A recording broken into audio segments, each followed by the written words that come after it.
All right, let's get started because we have such a great conversation ahead of us.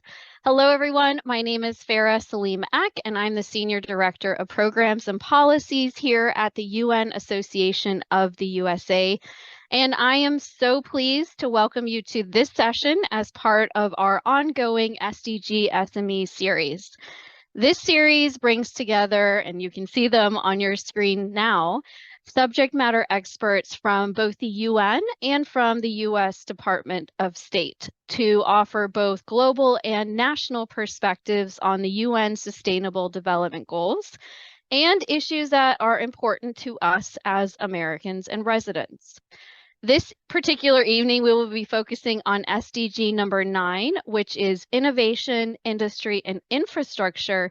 And we have an incredible lineup of speakers who will shed light on the intersection of artificial intelligence and human rights. But before we turn to our guest speakers, I would be remiss if I didn't take the opportunity to mention that right now, the US-UN partnership is at a critical juncture. That's because for the first time in history, the proposed bill from the US House of Representatives calls for eliminating all funding to the UN regular budget, which would result in the US losing its vote in the UN General Assembly. The bill also eliminates funding to dozens of UN specialized agencies, and the House bill only provides budgetary authority to contribute to 5 international organizations, prohibiting funding for WHO and UNFPA, and entirely eliminates a separate account. So needless to say, for you as UN advocates, this is serious. If you are able to vote in the United States, I encourage you to take action now because it is obvious that you care about the Sustainable Development Goals, the UN, and because members of Congress care about what you think, you the constituent. So a little bit later, I'll drop in some ways that you can let your elected official know that it is important that the US remains a leader at the UN by not cutting funding to the World Organization. You can learn more about this issue on our website, which again, I'll post in just a few minutes. But again, now is the time when we can meet the moment and prevent the slippery slope that comes when a member state, especially the United States, one in a leadership position, doesn't pay all of its dues. But now, back to our regularly scheduled programming to discuss artificial intelligence, which I'm confident will undoubtedly underscore the importance of a strong US-UN partnership on such a hot topic as artificial intelligence. So we're going to explore how individuals, organizations, governments, and even international entities like the UN should consider the ethics, inclusivity, and equality surrounding AI. And for that, I turn to the experts, including tonight's moderator, Sanskriti Deva, who is a quantum engineer, STEM for Girls advocate, and also the youngest member of our UNA USA National Council. You can learn more about Sanskriti and our 2 guest speakers in more robust bios by clicking on the link, which I will share in just a few moments. But until then, Sanskriti, please take it away. Awesome. Thank you for that amazing introduction, Farah. And I'm so excited to have this important conversation tonight. And SDG number 9, industry, innovation, and infrastructure is a very important one. I think oftentimes in society, we tend to see technology as very separate from political science and policy. And as we've learned in the last couple of years, it couldn't be farther from the truth. And so it's really important to have these conversations at the intersection of technology and policy, especially with the rapid growth of technological innovation. And I'm excited to be joined by our 2 amazing experts. We have Jesse Duniet from AAAS, Science and Technology. He is a policy fellow in the US Department of State's Office of Internet Freedom and Business and Human Rights.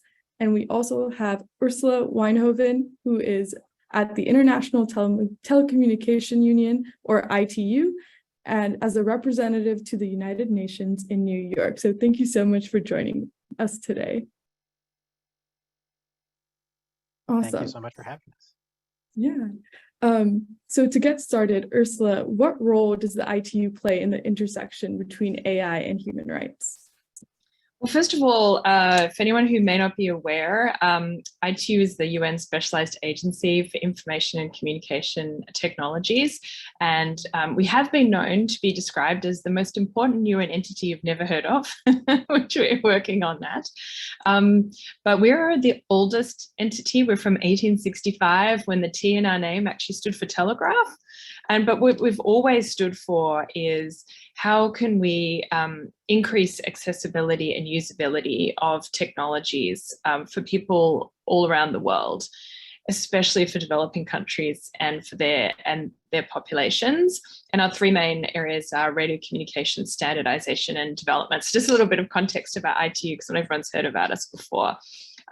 We are, and this is, I think, really key to where we fit in the context of the intersection between AI and human rights. We're a multi-stakeholder UN entity. There's not so many of those. So we have 193 member states and about 1,000 private sector, civil society, and academic members. So our work is able to draw on a wide range of expertise, which I think is really, really key when you're looking at such issues.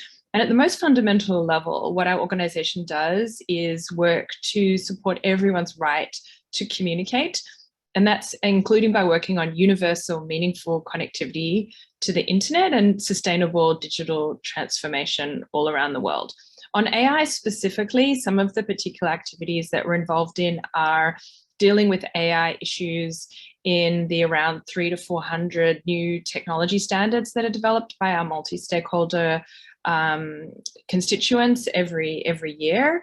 There's also pre-standardization activities to address industry needs as they arise. We also do activities that build capacity, including on issues like AI, and increase awareness and understanding. And we have an academy which is available with online and also in person. We work also deeper dives on AI issues around certain sectors in partnership with other UN entities and other partners. That includes issues like health, how we can use AI for health, smart mobility, and smart cities is another kind of key area. And since some may be aware that since 2017, we have hosted with 40 other UN agencies the AI for Good Global Summit, and that also has programming throughout the year on a wide range of AI topics, such as different practical applications of AI for the SDGs, the need for guardrails, global AI governance frameworks. And then we also, with UNESCO, convene an internal group at the UN of once again, these 40 agencies. We're working on a wide range of issues at this intersection: ethics, capacity development, procurement guidelines, education, justice, foresight, et cetera, et cetera. So I'll pause there. Thank you. No, that is such important work. And now, Jessie, could you please explain a little bit more about your position as a fellow with the U.S. Department of State and the importance of tech policy in your eyes?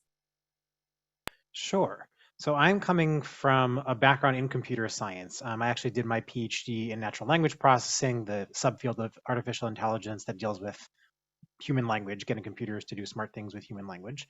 And the program that I'm in, the AAAS Science and Technology Policy Fellowship, takes STEM PhDs and places them in government roles for 1 to 2 years. So I was fortunate to be selected for that fellowship, and I was placed in the Bureau of Democracy, Human Rights, and Labor at the State Department, particularly in the office that works on tech and human rights issues. And so now, given my background, I am primarily working on all sorts of foreign policy issues where AI intersects with human rights. As far as the importance of tech policy, I think tech is really just central to everything at this point. You may have noticed in particular some interest recently in AI. Policymakers seem to be a little interested in that topic right now. But really, for every tech issue you could name, policymakers have to think about how it interacts with every other issue that they're dealing with, whether it's human rights or trade or urban planning or anything else we can think of.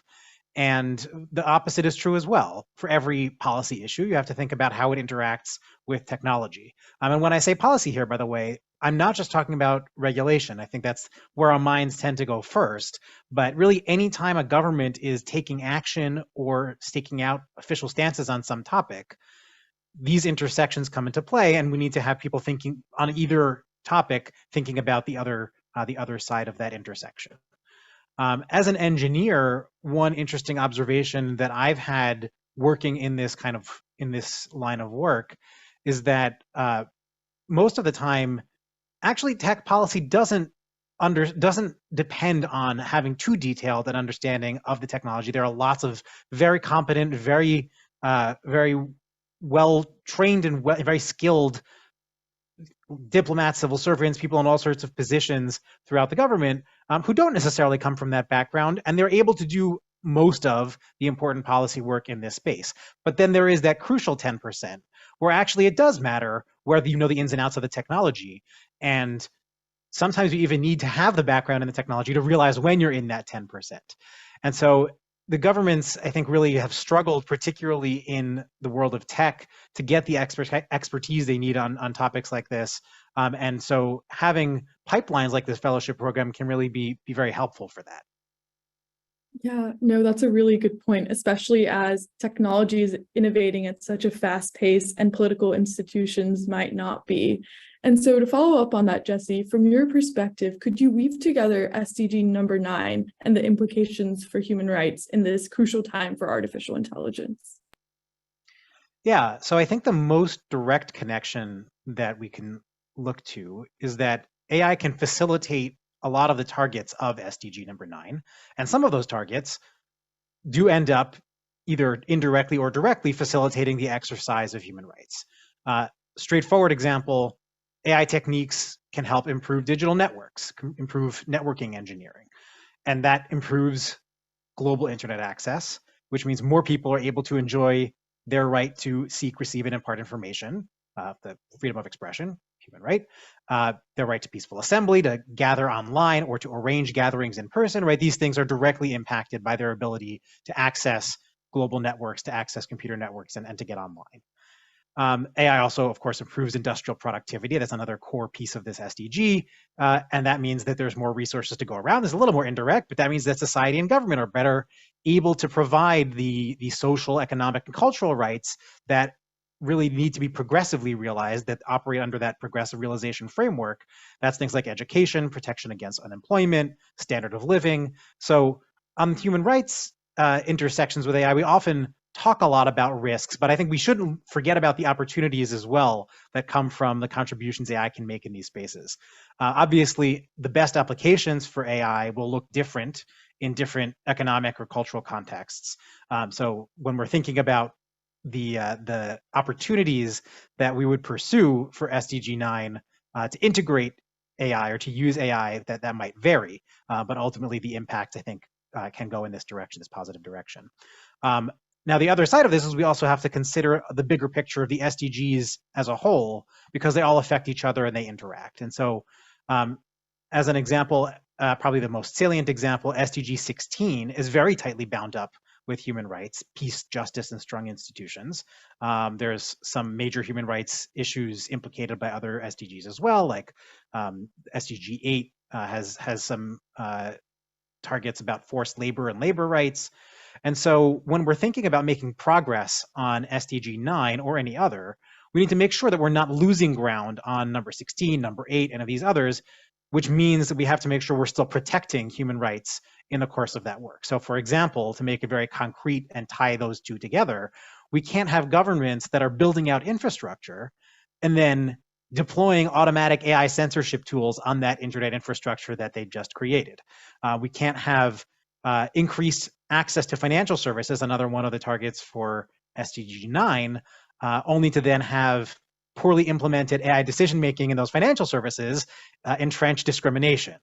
We don't want to have countries' manufacturing and high-tech industries get a boost by sourcing their materials and services from supply chains that include child labor or forced labor. So I think those are the two sides of the interaction that I see, and we should really be keeping both in mind. No, those are really important points. And then turning to you, Ursula, from the ITU perspective, could you help draw a connection between SG 9, human rights, and AI? Sure, absolutely. Well, I think there's at least two sides of this same coin, really. So SDG 9 is actually key to make the most of AI, I think, for the SDGs, and sustainable, inclusive, responsible use of AI and other digital technologies are also key to achieving SDG 9 and all the other SDGs. And this is because SDG 9 addresses, among other things, and this is the particular part of SDG 9 that I2 focuses on, 9C, the issue of connectivity for all. So it calls for access to information communication technologies and universal and affordable access to the internet in least developed countries by 2020. So we've obviously gone past that, and there's still so much ground to cover. We really need to keep reminding ourselves, I think particularly when we're talking about the most advanced technologies, that there are still 2.7 billion people who've never, ever been connected to the internet.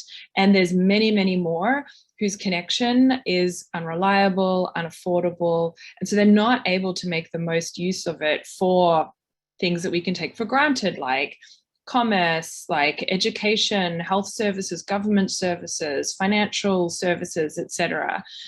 So this is really key, and SDG 9C gets to this issue. So I think it's a really important enabler for all of the SDGs, and also because it's not just about people having the opportunity to be users of these technologies, but also the opportunity for people to get the skills and have the access and be creators of this technology, including AI.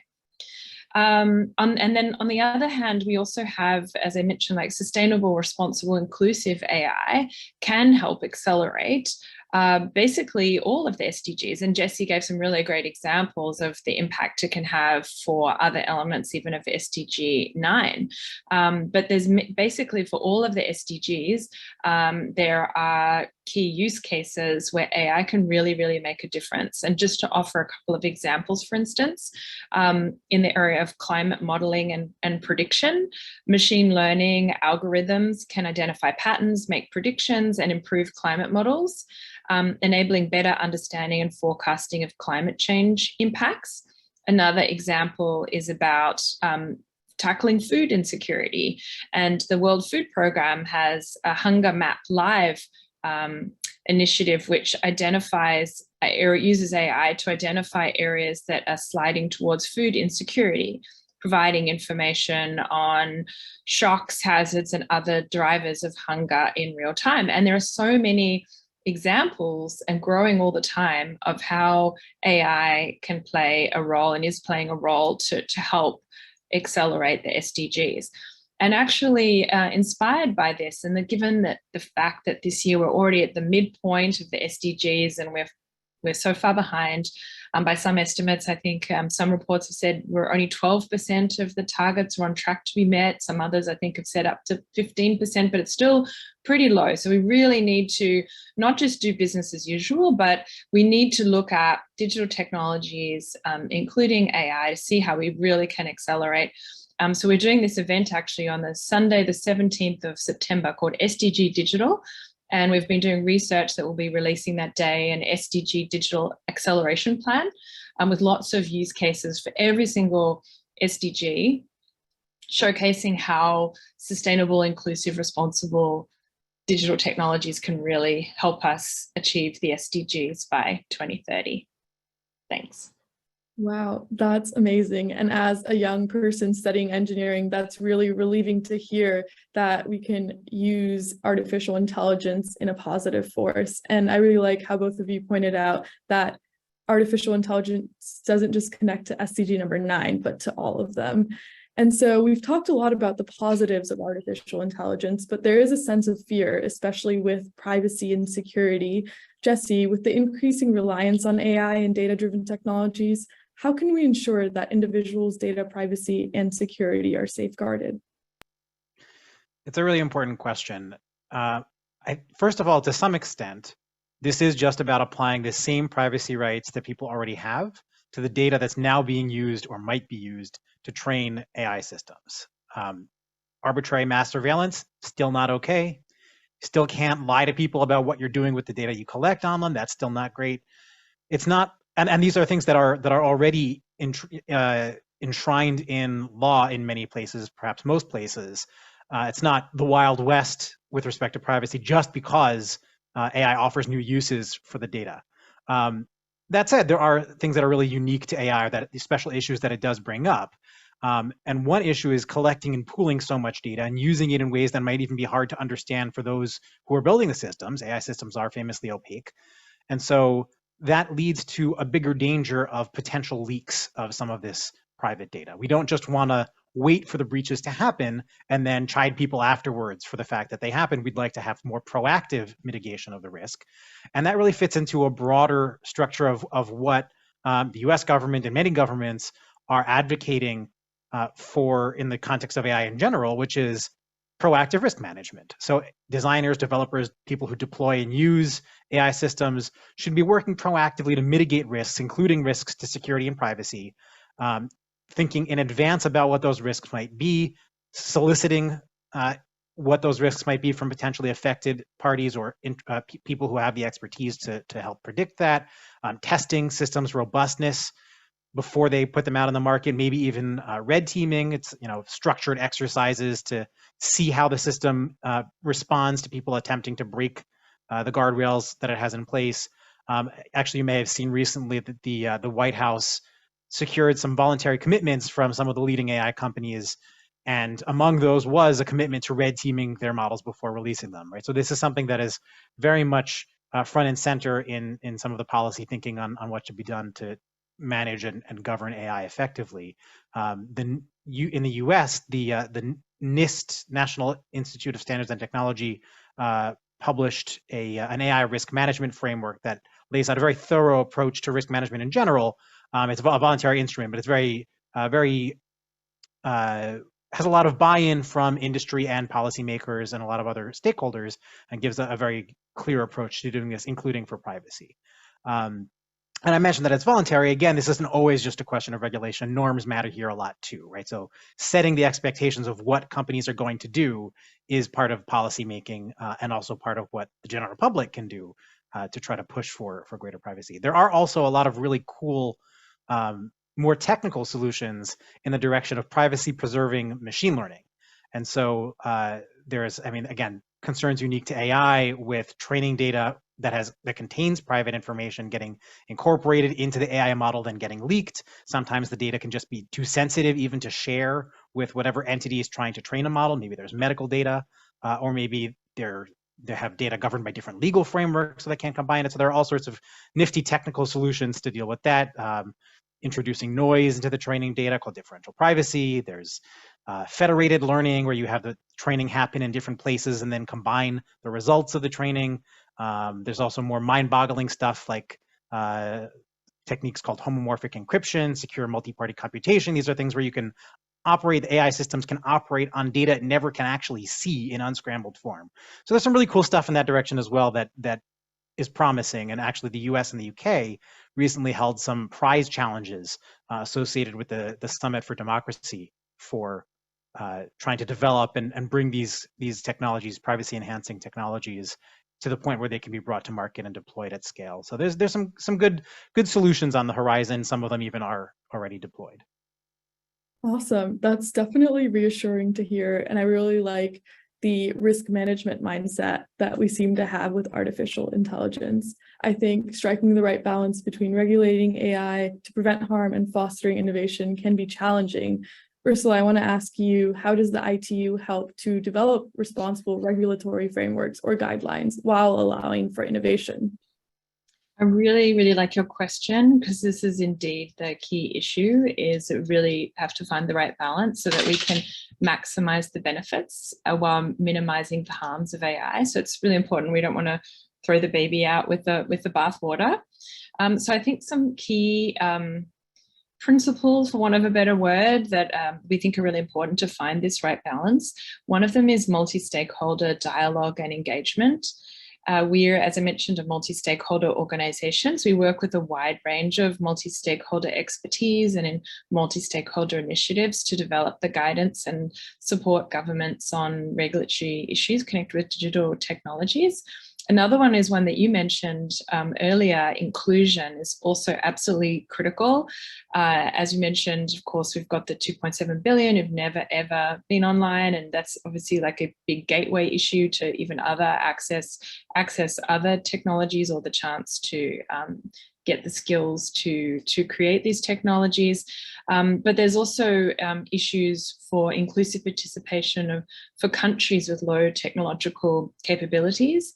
So we also, among other things as well, if we look at different groups, and if we look at who's in AI, for instance, or in other digital technologies, it's also not very representative of the population. So another key dimension of inclusion is championing a more diverse and inclusive tech sector. We even have initiatives on promoting more diversity and inclusion among our delegates. And in particular, there's certain areas as well. Sometimes the deeper the tech, for instance, the fewer women that we find. So hats off to you for being a quantum star. It's very inspiring for us all. There's also inequality issues, which you mentioned as well. And so, ethical and rights-based systems are just so fundamentally essential. We really need to, among other things, address biases that we're seeing, whether it's based on race, gender, politics, culture, religion, or economic disparities. And we also, another element that we really look at, I think is really important, a lot of people talk about it, is transparency. It's very important, and as Jessie mentioned, sometimes things are pretty opaque, and that we just don't have that transparency. So it's, among other things, important that automated decision processes can be transparent and accountable. And then finally, when it comes to the data, it's really important to ensure that it's used for the benefit of humanity and that it actually captures specific needs. So we need to look at issues like data access, ownership transparency, pooling, harmonization, and interoperability. So these are some of the key things that we think about. We provide support to governments around the world on how, across digital technologies, what kinds of policies they can put in place, best practice, regulation, etc. So these kinds of things are key to find that right balance. Thank you. Yeah, no, that was an amazing answer. And I really like your point about accessibility, because I think that's definitely another hot topic in technology. And as an engineering student, where the gender ratio here is actually 9-to-1 men to women in classes, it's definitely something that's very important to me. So Jessie, I would like to ask you, it seems like access to innovation, in this case, artificial intelligence, can be limited to a particular audience or stakeholder group due to different circumstances like socioeconomic status, etc. How can we ensure equal access to AI for everyone?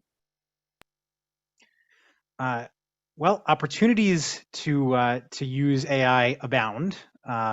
The trick, of course, is having the ability and the knowledge to spot and leverage them, having the access to the resources to find those use cases and to establish solutions and scale them up. Somewhat the answer depends on, when we talk about access to innovation, what scale we're talking about and what kind of access we're talking about.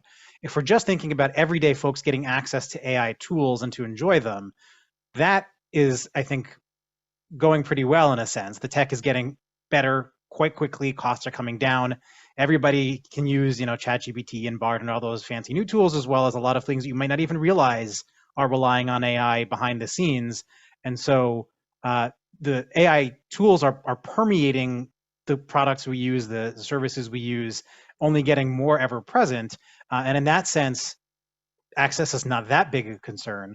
I think there is still a big question, though, on how we ensure that the systems that are out there that are getting built actually serve everyone's needs. And this speaks to some of the same issues that Ursula was talking about before, especially as some of the newer technology is moving from these kind of snazzy proof of concept toys that they like to show off to things they actually expect to make money on.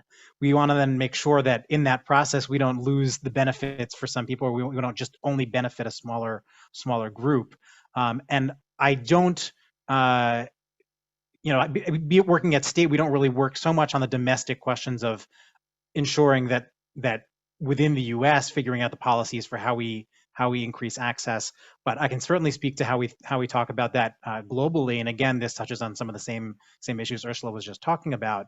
There are significant disparities between the abilities of countries to and people in those countries to have their needs met by some of these systems, and to be able to participate in the global conversations about what systems should be doing and how they should be governed.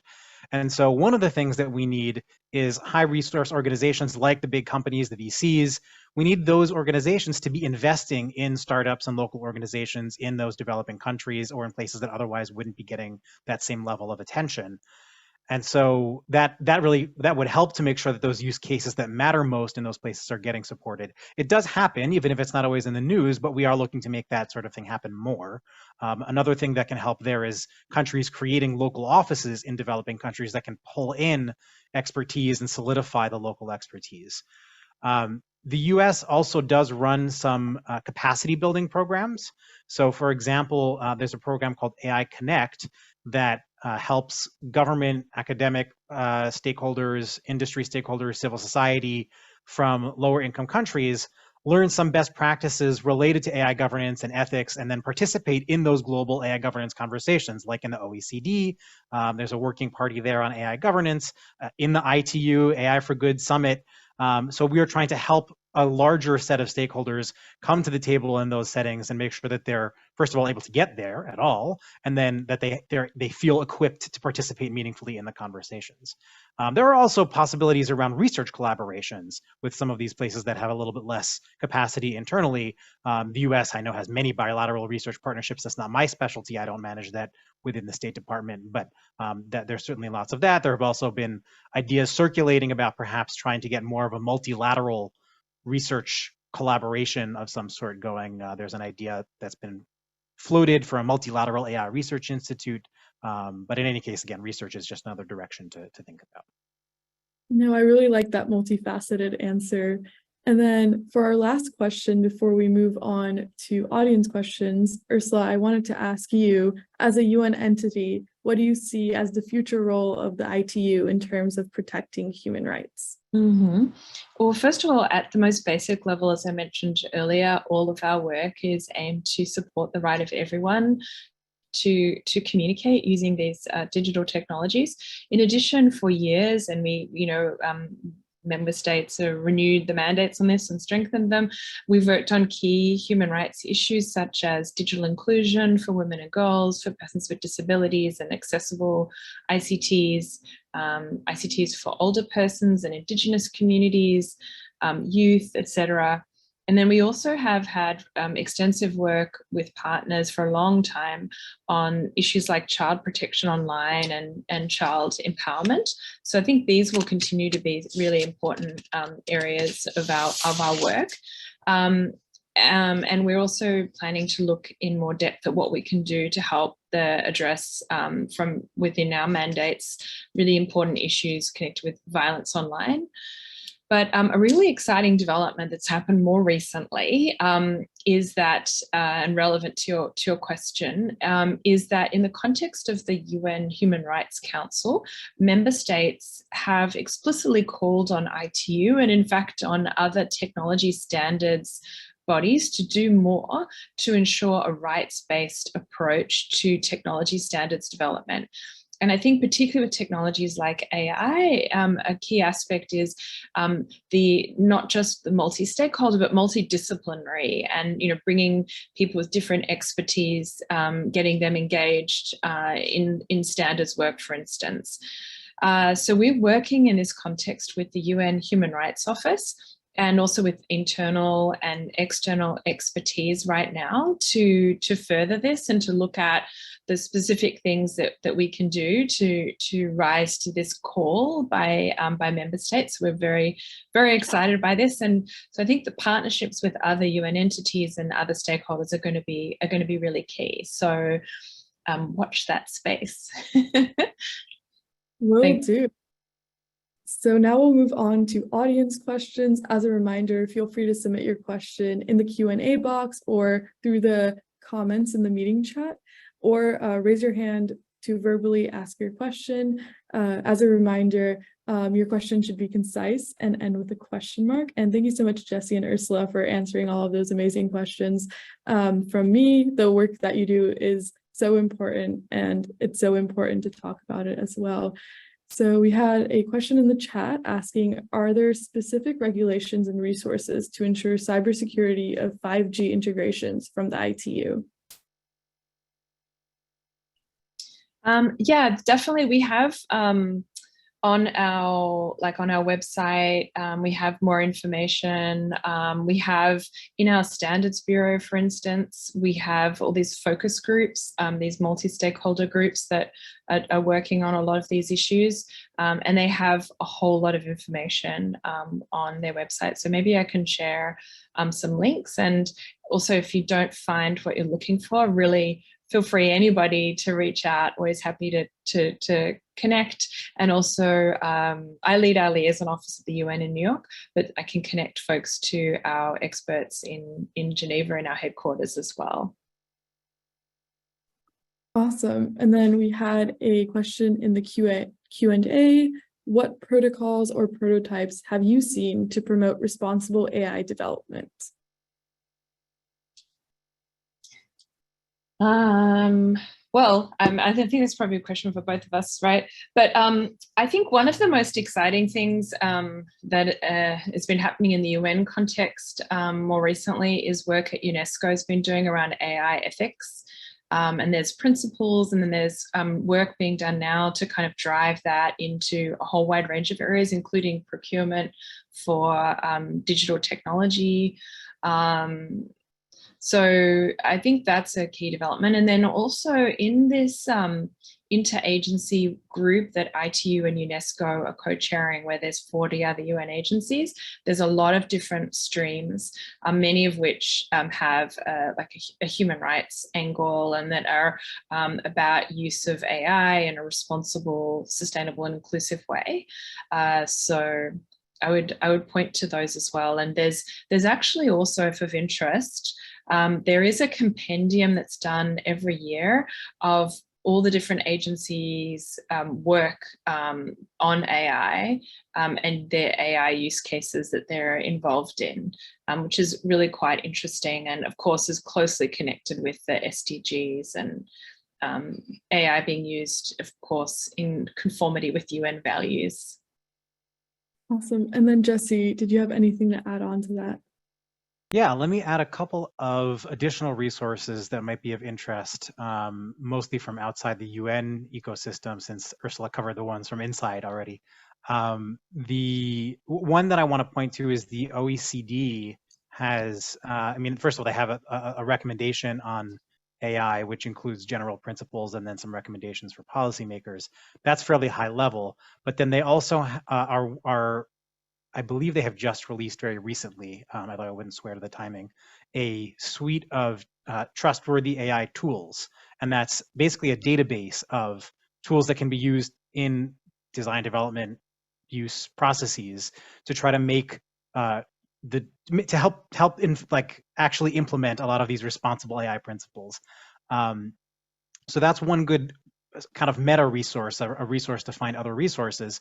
There are also some really interesting frameworks that have come out of both multilateral settings. So like there's actually a within the OECD, there's a comparison project that's been underway to compare a whole bunch of different frameworks. There's one from the Council of Europe. There's one from NIST that I mentioned earlier, NIST Risk Management Framework. There's a whole bunch of these kind of risk management tools, and they're all a little bit different, but they have a lot of common threads. The OECD has been working on comparing those as well, and the individual tools themselves are quite interesting. There are also some very cool, very well done tools from platform companies, from private companies, describing how they do things internally, and even from, for example, government entities like in the US, there's a framework from the Defense Innovation Unit, which actually is very much more thoroughly spelled out than most of these frameworks are. So there's some good ones out there.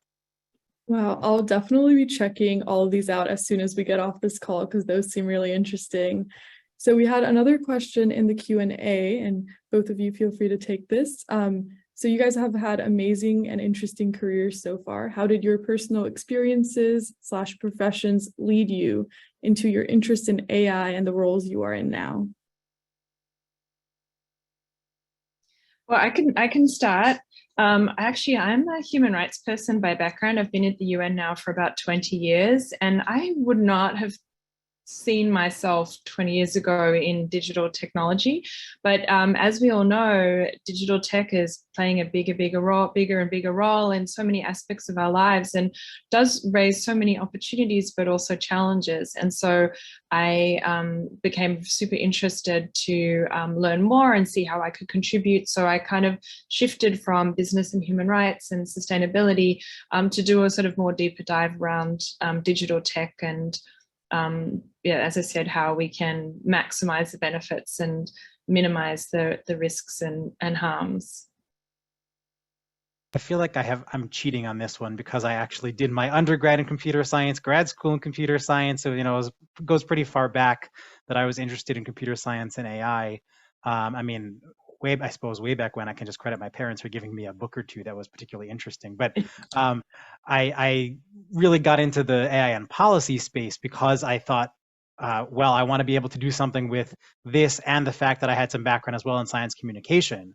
And so I wanted to be able to merge the communicating piece and the technical piece in a way that felt impactful, and policy really offered that opportunity. Could I just jump in here really quick? And Ursula, just given that our members may be interested, you talked about shifting from business and human rights to tech and digital space and human rights. Do you have any, and I know, drawing upon your path, what were some of the resources or what were some of the opportunities that you took to educate yourself in this space, to take this deeper dive? I think that might be of interest also to our attendees. Well, I think a key thing is that, like I was saying before, these technologies, particularly AI, like it actually calls for a broader array of disciplines. So I think that there's a need and opportunity for people with different backgrounds actually to work in this space. So I think it's really opened the door. And I've noticed actually at ITU, I'm fascinated by the fact we definitely have a lot of engineers. We also have a lot of lawyers too. So basically, I think when you're looking at digital tech, there's so many different aspects of it. And so no matter what one's background is, there are opportunities. Plus, I think digital tech is both an enabler for, there's so much available online, from even quite sophisticated things at low cost that enable people. I always recall, this isn't so much my story, but it's very close to me. So I have kids who are teenagers now, but when they were small, I had this babysitter who hadn't finished high school. But she did her GED and went to community college, and then went to transfer to a four-year college, and then basically spent all this time teaching herself to code and taking a whole lot of courses online. And as a result, she ended up with like amazing tech jobs, and then continued teaching herself online, and got better and better tech jobs. And so it's actually an amazing area. Like, you can't really do that with medicine or even law, but it is an area where there is a lot of resources online. And I think we all need these days to be constantly learning, and the internet provides such a wonderful source of courses, free and otherwise, that we can use to increase our skills. So I also did some courses and things online. But I really think no matter what your background is, there's a good chance that you've got something to contribute in the space. It's not just for people with a certain narrow background anymore. AI just needs many more disciplines.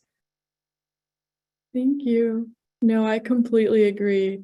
I actually taught myself quantum computing through the internet as well, and now I do quantum computing research. So amazing, yeah. Anything is possible. Awesome. And so going a little bit more into that, we had a question in the Q&A. How can the power of AI be used to empower disadvantaged peoples or make it more accessible for them? For example, immigrants, marginalized women, underrepresented POC, etc. And feel free to take that. Yeah, this is a great question, and it's such a huge opportunity too, because a lot of these technologies, it's really new. You talked about how you taught yourself quantum online. I think, there's such a huge opportunity to work with different marginalized groups and ensure that they have the skills at the first ones to get the skills. These are where some great jobs are that are well paid, where there's heaps of opportunities to leverage these technologies to address challenges and work on them. So I think there's some fantastic organizations out there and initiatives and programs that is specifically supporting capacity development of marginalized communities, so that both that these solutions can be worked on. And Jessie had some fantastic examples of programs as well, which I think were really inspiring to hear. And obviously that's scratching the surface, and we need many, many more of those, because there's still so many people who are underserved. And as I mentioned, there's still 2.7 billion who've never ever been on the internet, and so many others who just don't have the kind of access that you need to be able to take online courses, or don't have the skills, or sometimes online's not very safe and or not very welcoming environment. So there's a lot of issues out there as well which stand in the way for people to get the access, get the skills, and not just be users, but be creators. Let me pick up on a point that Ursula just made. I think when we think about AI technologies serving different populations, particularly marginalized populations, sometimes the focus ends up being on is the data representative of them? And that's an issue that is important.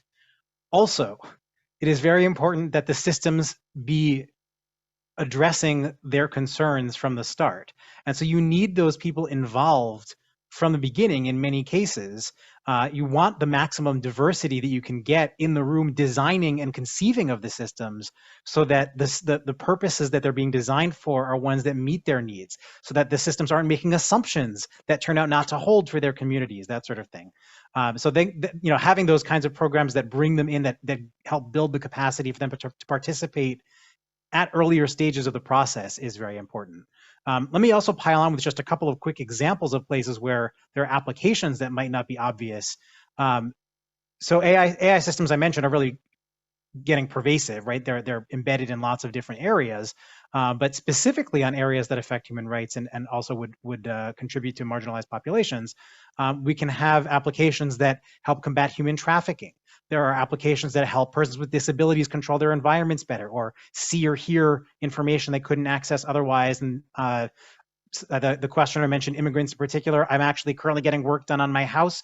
There's a Ukrainian refugee who is doing the work. He does not speak English. We communicate fine because he uses an AI app on his smartphone that translates back and forth, right? That's a very straightforward example. We can have tools that are analyzing and flagging patterns of discrimination or abuse, combing through giant databases of information to hold governments accountable, right? Photos, text, video, that sort of thing. So there are lots of places where AI can really play a very positive role in helping these groups. No, an amazing answer from both of you on that. And then we had a question in the chat. Data ownership is often a different conversation than data privacy. What best practices are there for addressing the twin concerns of companies training AI on copyrighted content and profiteering off of free content produced by individuals who have no existing rights to their produced work? And so I think this person is specifically asking about content ownership and how that will change in the coming years, and what your guys' opinions are on that. This is a really tough one, and I don't think I'm in a position to speak to it. This is something that's still, I think, really being sorted out in the legal system. And I'm thinking domestically, but obviously legal systems around the world have to grapple with this. So I don't think we have any real clear answers yet on how fair use doctrines apply in this situation, what kinds of rights content creators should have or will have in this space. I think it's still really shaping up. Yeah, I would agree. And I think it would be interesting to see, for instance, if WIPO, the World Intellectual Property Organization, has any relevant work on this area. But it's not an area that ITU specifically works on that's in our mandate. Awesome. And then we had a question in the chat that was asking, I'm currently an engineering student. How can I, as a young person, shape the future of AI and policy? Don't give up on engineering as a means to do that. Let me just say that at the top. There are ways in which engineers can really be, in their engineering roles, can be shaping the future significantly. Obviously, it's as part of a big team, but it's also part of a big team when you're working in policy, right? It's never you changing the world alone. So that's one avenue. But it is really important, as I was saying earlier, for people coming from tech backgrounds to come into these policy spaces and contribute their expertise. I think there's a whole kind of spectrum of options there. I've actually now stepped into a policy role and I'm not doing engineering anymore. And there are, in the US in particular, this fellowship program is one way to do it. There's a whole variety actually of fellowship programs like this that will help people from STEM backgrounds move into policy spaces. But you can also do things at a much lower level of kind of life shift or career direction shift. You can just participate in civic conversations that are happening in your local community. You can also volunteer for organizations that try to provide technical expertise or do advocacy work. So for example, there are lots of civil society organizations, NGOs, that will advocate on issues that have major scientific components that they need people from those technical backgrounds to come in and help them formulate the positions, make the arguments, make them clear and accurate. I will say the biggest thing to learn from that standpoint as an engineer is probably the communication skills, because I think, and this is something that I've worked on before my current role for many years, it's really, really critical to understand where your audiences are coming from and be able to speak to them regardless of their level of technical background. So that, I would say, in terms of skill development, is probably the number one thing that you can do to equip yourself to be able to contribute to those conversations. Yeah, and I'm just posting in the chat now some information about an initiative we have called Generation Connect, which is specifically for youth. And a lot of ITU's work is at the intersection of technology and policy. So of course we have internships and we have jobs posted, and we have different initiatives which provide also opportunities for young people to participate. And then actually in our standards work, there is opportunity as well for people, could be if you're at a university, for instance, they may be a member of ITU, so there's opportunity actually to participate in the work of developing, for instance, standards or pre-standardization work. They use volunteers a lot. And then of course, there's efforts like UN Volunteers, where despite the name, people can get paid, and they have a whole wide range of opportunities from across the UN posted there that people, whether they're students or retired or are working, could tap into as well to contribute. So there may be something there as well that would be relevant. Awesome. Well, unfortunately, that's all of the time we have for questions. Thank you so much, Jessie and Ursula, for taking your time tonight to have this discussion. I know it was very insightful for me and the audience to learn so much from your expertise. So thank you again. Thank you so much. And thanks everyone for tuning in. Awesome. Thanks everyone. So now we're going to turn to Erin Tyler, who is a public diplomacy officer for the Bureau of International Organization Affairs for the U.S. Department of State. Thank you so much for joining us tonight, Erin. Thank you, and thank you to Ursula, Jessie, and Sanskriti for your excellent conversation this evening.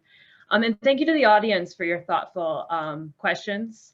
I always feel that a sign of a good program is when you learn things that you didn't know, and that was certainly the case this evening, so thank you all. The State Department is pleased to collaborate with the UN Association and the UN Information Center in Washington to bring this SDG subject matter expert program to you. This program tonight, as well as other programs in this series, highlights the complex technical issues that experts face in promoting and achieving the SDGs, and the multifaceted approach adopted by the US government and the UN systems to advance these goals. In addition to being timely and fascinating topic, I hope that tonight's program also highlighted a little bit of the breadth of jobs that are in US foreign affairs and in the UN and the UN system. If you are at the point of your life that you're thinking about careers, I encourage you to take the interests and skills that you have and use those to find a job in these areas that exist or will exist in the future. I think there is a myth that you have to be an international affairs major, guilty, or a lawyer to do many of these jobs. And today is a perfect example of how that's just not the case. Finally, in closing, thanks to Farah Eck and UNA USA for hosting us this evening. You are consistently an amazing partner to work with. We value our continued collaboration. We look forward to future programs and our continued work together. I actually emailed Farah this afternoon and said, as soon as this is over, I need to talk to you because the planning always continues. So with that, back to Farah. Thank you. And I couldn't have said it better, Erin. I fondly share with anyone who will listen that we have such a strong trifecta partnership between UNA USA, the UN, and UN agency. So in this case tonight, thank you, Ursula, for representing ITU, which hopefully you're very busy and helping to spread the word for this secret organization, which does such fantastic work. And many, many thanks, Jesse, to you for sharing, your transition from more getting into computer science to becoming more policy focused. This trifecta is incredibly powerful. And when I say the trifecta, the UNA USA, the State Department, and the UN, because it really is showing and bolstering that Americans care about what's happening here and everywhere. And that's exactly why we at the UNA USA, we educate, we inspire, and we mobilize Americans to enhance